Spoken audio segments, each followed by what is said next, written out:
Let's talk to Joanna Bell, political commentator. I'm sure she'll be as upset about this as I am. Joanna, very good morning to you. Hello. Yeah, listen, this is a joke, isn't it? 260 million quid spent on a bunch of bozos who were kicking out of the country anyway. It's absolutely outrageous, Mike. But Yeah. obviously, the government are trying to placate these people. They don't want them to make a fuss. They don't want them to go around stabbing people with screwdrivers or raping children. So they're trying to keep them occupied with art lessons. And that's really what's at the root of it. They're spending $250 million of taxpayers' money giving these people, and some of them very, very violent, art lessons. But the reason is to keep them pacified in case they attack the locals. Yeah. Yeah, but I mean, surely they're not being let out of these places, are they? I mean, these should be secure units. They should be, if they are, you know, deporting people, they shouldn't be allowed to walk around and get outside. I mean, hopefully that's not happening, is it? Well, they're getting taxi services to doctor's appointments halfway down the country. You know, they're able to go out. Yeah, they are able to go out as far as I know. Yeah. They're going to the shop. They're going out. You know, they're on the streets smoking cigarettes in tracksuits. You know, I mean... Yeah, apparently, I mean, in these places, right, despite the fact that you can't smoke, if I go to a hotel and pay £1,000 a night, right, if I light up a cigarette, I get, like, arrested or chased out of the place by security. These guys apparently have pervasive and unchecked smoking and vaping, both in common areas and in rooms where they're staying. So there's no law being adhered to here. No, well, look, what's happening is the hotels are taking a serious amount of money off the government.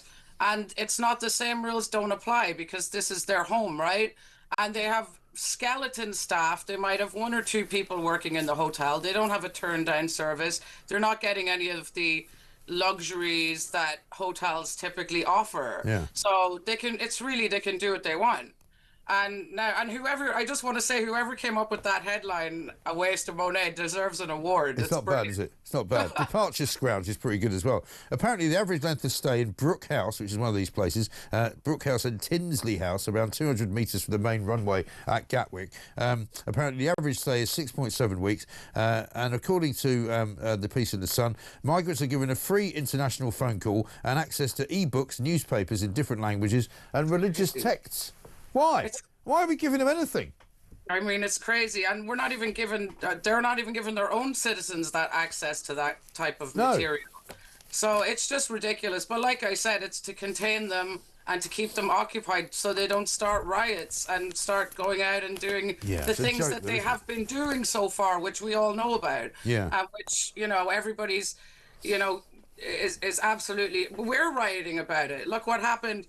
You know, in that hotel, the Bell Hotel in Epping, they're out attacking school children. It's absolutely disgraceful. So this is probably the government's new idea that will keep them away from the locals. Yeah. But I'm not sure if art lessons is going to work. Meanwhile, what's her name? Shabana Mahmood is on the front page of the Daily Telegraph, admitting basically the UK has lost control of its borders. Well, we could have told her that before she came in.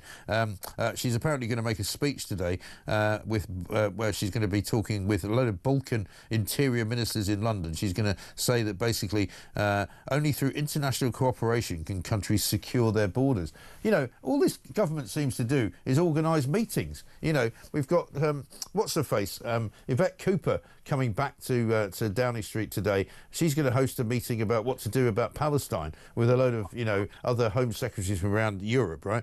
No point at all to that because it's already being sorted out by Israel. Thanks very much indeed. So I don't know what this government's doing. All they seem to do is hold summits, meetings, talking shops, but they do absolutely nothing. It's disgraceful. She's meant to be the Home Secretary. She's meant to be regaining control of the borders. I saw her at Labour conference. She was in conversation with Patrick Maguire from The Times, and she said that Yvette Cooper had laid the foundations for her to take over, and she wasn't blaming the former administration on what happened, that she was going to get a handle on this crisis, that she was, you know, cooperating with the French government. Tough as nails, apparently she is, right? I mean, it's ridiculous. She said that she was brilliant in a crisis and that she was going to, you know, close the borders, essentially. Well, she's saying she can't. No, she can't do it. I mean, she's quoted... She can't do her job. No, she's quoted in the Telegraph as saying, "I am proud that the UK is leading the charge on a coordinated response to tackle organised crime and to take down the vile people smuggling gangs who put the value of human lives behind their own profits."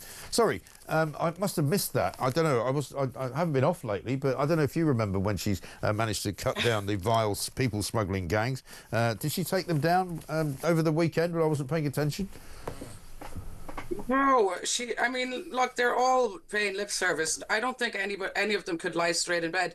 They can't handle this crisis. And sadly, that's why people are moving to reform, because, you know, they think that they can handle it. And maybe they can. I'm not sure if they're the right answer to this problem, or if they have any answers to this problem other than what they said about mass deportations. Yeah. Which Well, I don't think is going to work. I think the problem is for the Tories and for Labour is that people are willing to give them a chance. There's a piece in the Mail today. Nigel Farage would win the largest Commons majority in modern political history if a general election took place now. An explosive new poll by MRP, shared with the Daily Mail, carried out by communications firm PLMR with poster Electoral Calculus.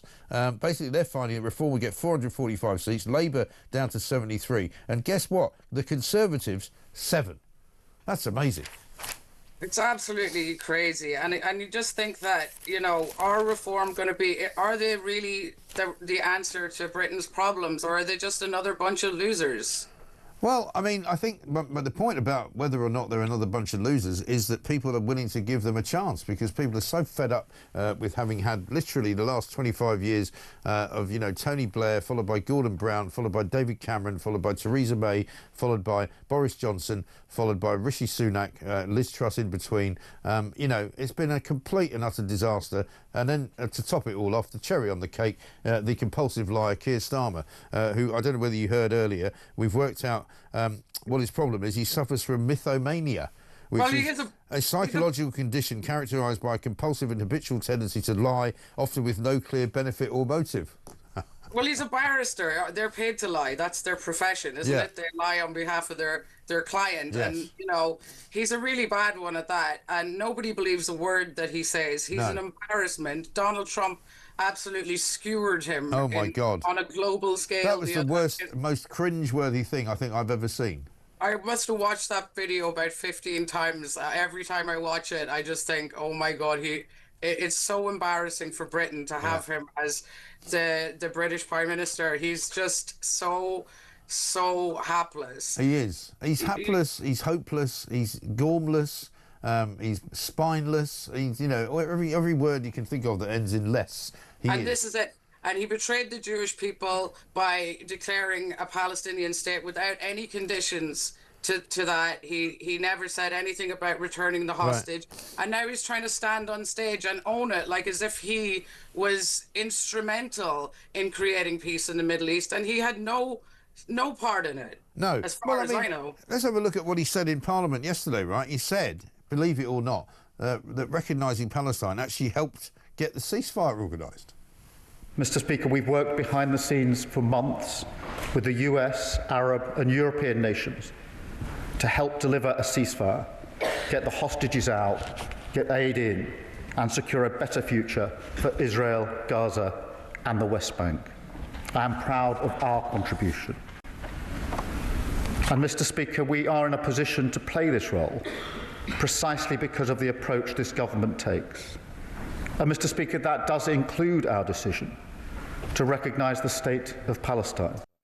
Mr. Speaker, I would like to say that I've done a terribly good job behind the scenes organising the peace deal in the Middle East. He's talking absolute cobblers. It's disgraceful. Mr. Speaker.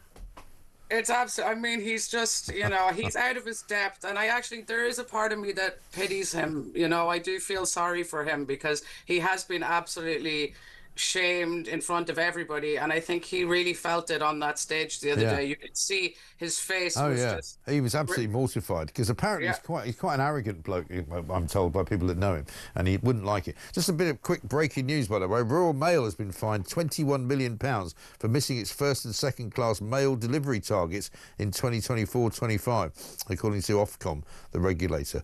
I mean, they've only got one job, like deliver the post. You think you can do that? No, can't do that. We'll find you 21 million then. Yeah, any chance of getting... I mean, when was the last time you sent a letter to anyone? Oh, well, I am actually a letter writer. Are you? Yeah, I am. I know it's it's an old That's medium. quite quaint. But I mean, It is a little bit. do you find that the letters arrive on time?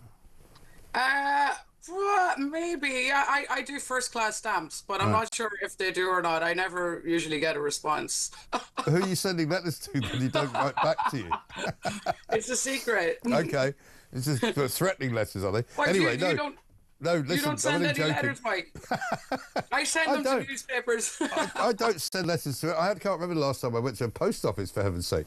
Anyway, listen, it's a delight to speak to you, Joanna, as ever. But it looks as though one final one for you. Angela Rayner, you know, we talked about her weeks ago, and we asked the question, do you think she'll take the £17,000 payoff? It turns out that, yes, she is going to take the £17,000 payoff that she gets. She's entitled to it, having once been a cabinet minister and now having resigned from that role. Ridiculous. Well, it is ridiculous, but how is she going to pay her stamp duty bill? Well, she needs that money. That's only almost half of what she owes to the taxpayer. that's true. Yeah. Yeah. She really needs that money, and if it's 17 grand is what it takes to get rid of her, then I think that's money well spent. What do you think? Yeah, that's one way of looking at it. I suppose you could be right.